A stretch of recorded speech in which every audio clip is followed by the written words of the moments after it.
Salut tout le monde, c'est Kazeer, et on se retrouve pour la deuxième review sur le tome 2 de Senseiya Senkia Sho. Donc c'est un tome où il y a pas mal de choses qui se passent, et en même temps pas trop de choses en fait.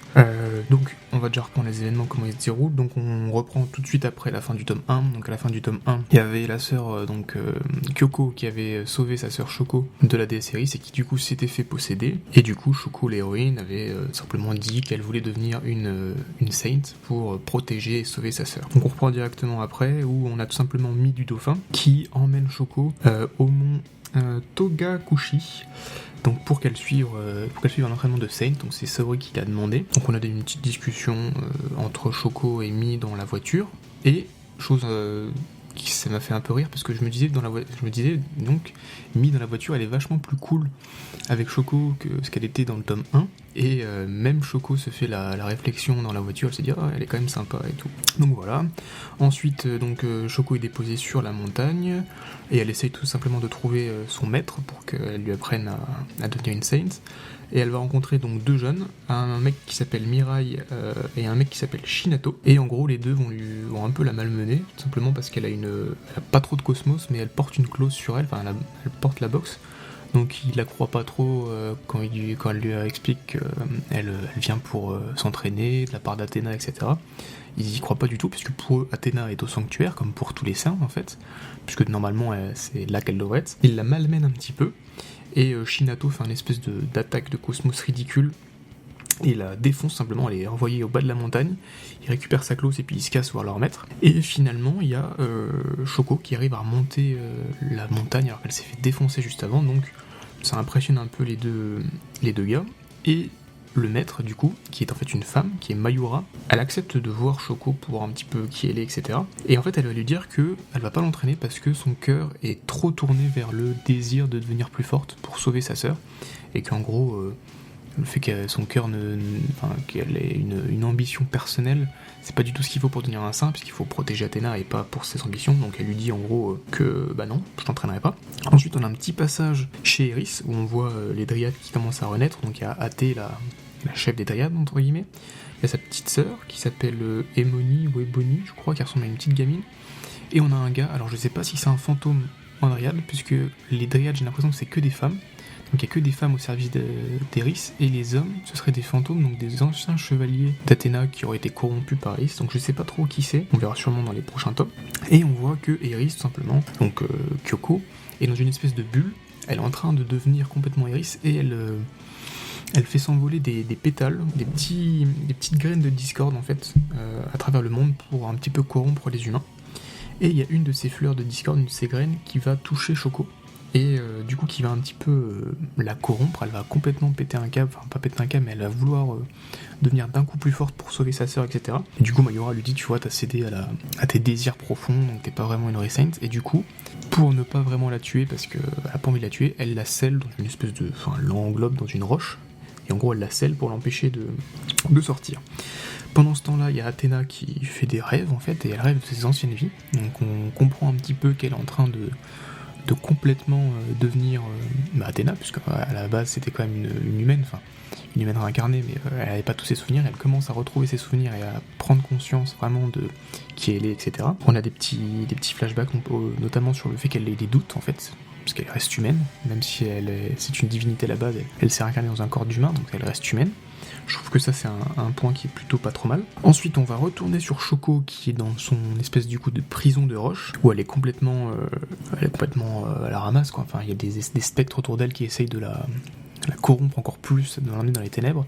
Et finalement il y a son collier en forme de Pégase qui lui a été offert par sa sœur, et du coup à travers ce collier elle ressent le cosmos de sa sœur qui lui dit vas-y abandonne pas, t'es courageuse, machin, enfin les trucs classiques dans Senseiya. Et du coup elle va réussir tout simplement à s'éveiller au cosmos et à détruire sa prison de pierre. Et Mayura va être un peu impressionnée parce que ça lui était jamais arrivé que quelqu'un arrive à sortir de sa prison, surtout de l'intérieur. Et elle va lui dire ok, t'as réussi à t'éveiller au cosmos, notamment parce que t'as eu la haine à cause des graines de la discorde, t'as réussi à surmonter ça, donc il va falloir que tu prennes cette haine, tu vas prendre le bon côté pour t'entraîner, pour devenir plus forte et sauver ta sœur. Et en gros il lui dit il y a que toi qui peux décider de ton destin, enfin bref, comme on lui avait dit en gros Milo dans le tome 1. et donc elle accepte du coup d'entraîner tout simplement Shoko. Ensuite un petit peu après, on retourne dans le manoir des Kido, et on voit un mec qui essaye de rentrer tout simplement. Et du coup, il va se faire arrêter par Jabu, qui vient de rentrer de son entraînement, et qui du coup était voir Athéna. Enfin, Saori, il sait pas que c'est Athéna. Et donc, il va voir ce gars qui essaie de rentrer chez Saori, et il l'attaque, tout simplement. Et en l'attaquant, il voit son visage, et en fait, il se rend compte qu'il s'agit de Toki, et que ce serait en fait un de ses frères. Donc, dans le manga, Jabu, Seiya et tout sont tous frères. Et il y avait 100 enfants, donc Mitsuma Sakito avait 100 enfants qu'il a envoyés à travers le monde, et Toki serait un de ses enfants qui ne serait pas revenu du coup. Donc Jabu il est plutôt content de le voir et tout, sauf qu'en fait, Toki c'est devenu un fantôme d'Eris, donc il est à la solde de la déesse Eris, et il attaque tout simplement Jabu pour essayer d'atteindre Athéna et de la tuer. Pendant ce temps, il y a une des dryades, donc Emony, qu'on a vu au début du tome, qui ressemble à une petite fille, qui elle était en train d'observer Athéna, parce que depuis en fait plusieurs jours elle observe Athéna, notamment les nuits, pour voir qu'elle est en train de paniquer, etc.